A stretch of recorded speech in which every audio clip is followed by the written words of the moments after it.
What would you need to sacrifice for peace? What is the cost of it? Because a lot of people think that self-love is something that you just work on for yourself and then everything comes back into fruition and everything just works out. But that's not the case always because self-love requires you to put yourself before other people. And because you are someone that's in a journey where you don't know your self-worth and you are not in a position where you do love yourself, other people are using your value for their benefit to uplift them and to bring them some type of validation or um, undeserved value that you are providing them that they are not returning back to you. And that is a one-sided relationship. And that goes for friendships, whether it's someone you're dating, family, whatever the case is. And when you finally decide to put yourself first, you will understand what are the people who are negative. You're going to understand what's um, your true relationship with that person, who is providing more value in the connection. And then later on, you're going to see that, wow, they're draining you. It's toxic. And it's going to want you to just understand that you're going to have to cut some people off. Some people that don't deserve your love, that aren't qualified to get the attention that you've given them. But the problem is, a lot of people, they suffer from this separation anxiety disorder. Some might want to call it that, where they fear being alone. They fear that being by themselves and, the idea of being by themselves with no one to talk to or communicate with is going to be a journey of loneliness, isolation, being in your own thoughts. But that couldn't be further from the truth. In order for you to love another person, you have to love yourself first. And when you love yourself first, it's going to allow you to appreciate your own company, appreciate your own space, appreciate your own peace, and just overall enjoy your own company, your own time for yourself to do things that you want to do, not doing things just because another person wants to do this and get you outside of your comfort zone. That's only going to be valuing them. But when it's something you want to do, they don't reciprocate that same energy back. And that's not right. That's something that is um, a lot of people do because they want to feel validated. They want to feel like they are in a community that they belong in. They want to feel like they are accepted due to trauma, due to something that might have happened in their childhood that made them decide that, you know what? Because we all feel like we're the main character in our story, right? Every one of us, let's be honest, we all feel like we are the main character. The world revolves around us, and it's our story. There's only one me, and this and that. But the truth is that we all have a story. We are our in a way, we are our own character, but none of us are really truly the main character. And I think that a lot of people don't truly understand the concept of that you are not alone. Like your ideals, your beliefs, your ideology, your understanding of who you are is all determined by your upbringing. And we're all different. We're all unique in that way, which makes us special as humans. But we all have similar traits when it comes to things that we desire. For men and women, we desire different things. Men desire peace and, intimacy from a woman. And women desire a man with resources, leadership, someone that's going to be a provider, make them feel safe, right? And I feel like that's something that is just within our biology. But because of that trait that's within our biology, sometimes life does things where it makes us go outside of our biology. And it's not until it's too late where we realize, oh my God, I've been doing this all wrong. I should have done this. I should have been doing this when I was younger. And a part of not understanding who you are is a part of the journey of loving yourself. Because if I asked you who are you, most of you wouldn't understand or be able to comprehend. You would say something, you know, like, "Oh, my name is John Johnson, whatever, or Melissa Howard, whatever the case is." That's not what I mean. Your identity is linked with who you are. Unless you know who you are, are the things that tick you off, things that make you happy, things that trigger you, or things that offend you.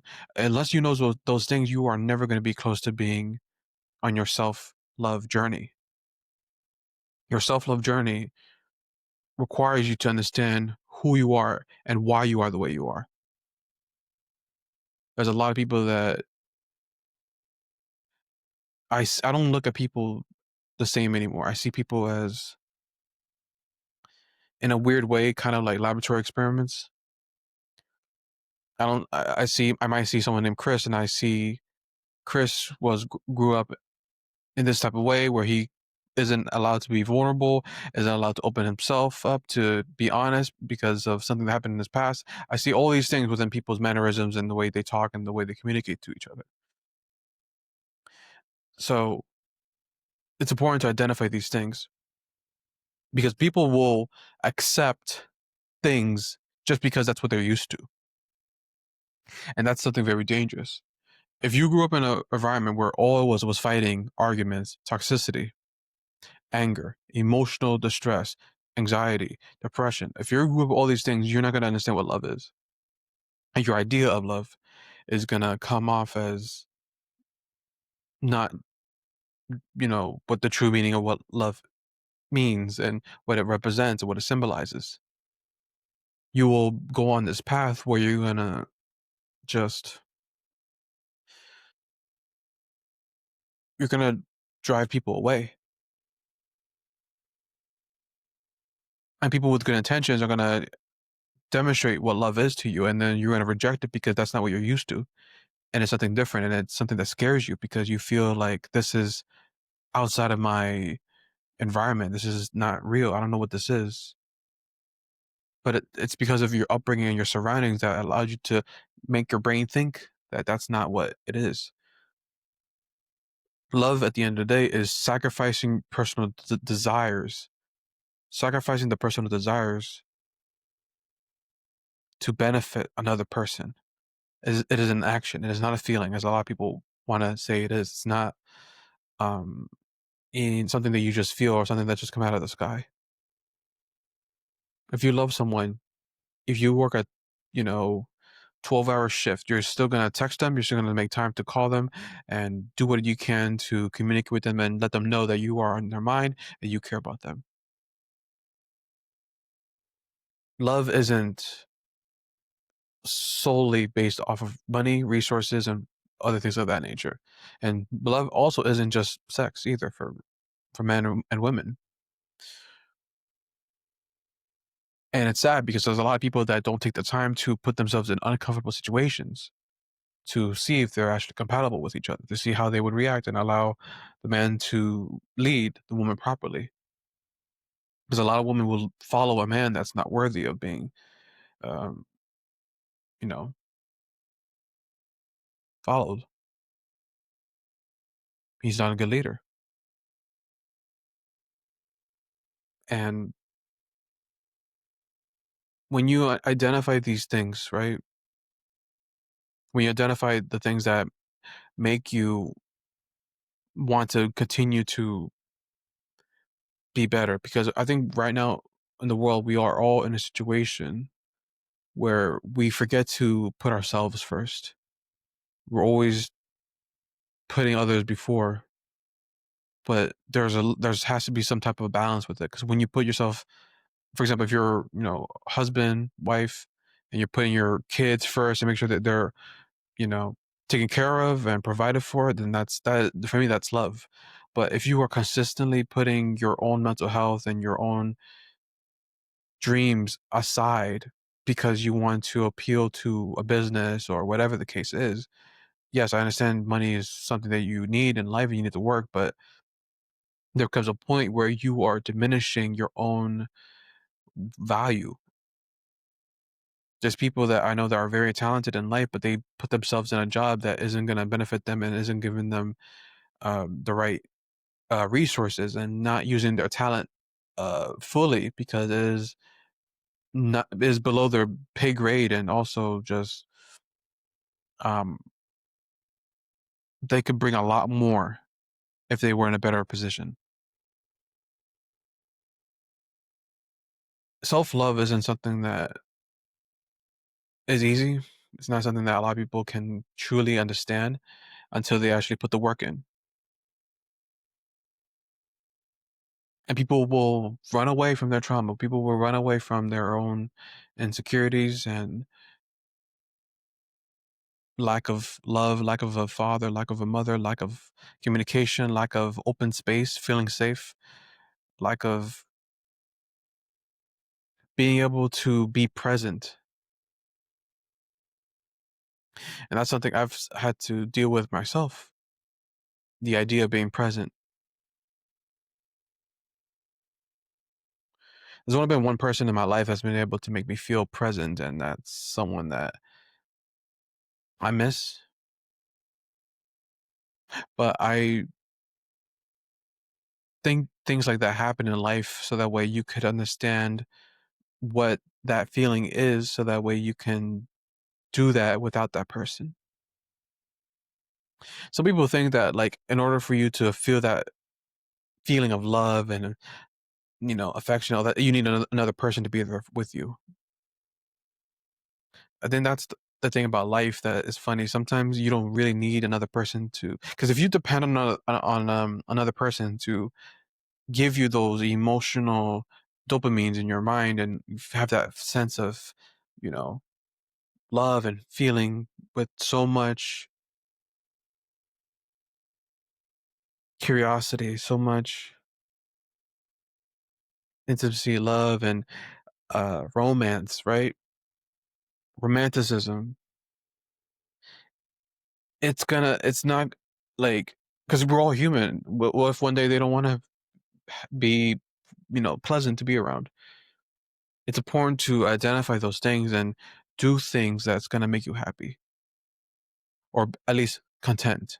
Because I'm not someone that really follows the path of trying to make myself happy. That's not my purpose in life. Um, every moment of happiness I've ever had in my life led to heartbreak or betrayal and pain right after, immediately after. So it's kind of a coping mechanism that I have where I don't require happiness to be part of my life, but um, that's why I live life with purpose. But I've done things to self improve and to put myself first before letting someone else be in my life and be someone that's going to bring value to my life. That's very important to me. Anyone that doesn't bring any value to my life, um, I just don't entertain, or I don't even need to engage with. And when I say value, I don't mean like networking or business stuff. Like, I'm just saying, like, if you're someone that is a true friend, someone who is understanding, good communicator, um, willing to help me grow as a content creator.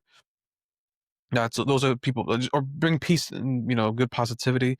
Those are the type of people I want to bring into my life. But if you're going to be someone that's negative, uninterested, uninspired, not ambitious, um, not goal oriented, I'm good, because I know my value, I know my worth, and I know that there's so many years I've wasted doing things I should have been doing, and I could have been doing it sooner.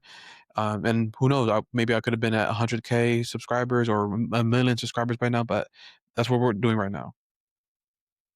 And as of right now, by the time of this recording, we're 2 subscribers away from 1,000. Um, and I'm really happy that we're finally there at this point in my YouTube journey. I wish it could be a million, but again, it's everything takes time.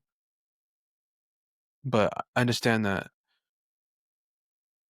when you put the time in to love yourself, it's going to allow you the opportunity to have open doors and find peace within yourself, within your because when you have that peace, it radiates off of you into other people.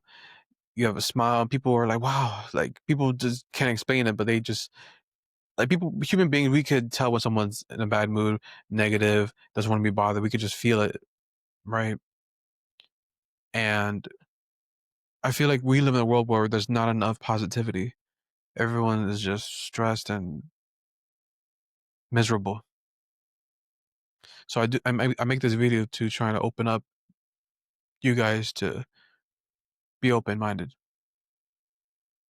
and find love within yourself.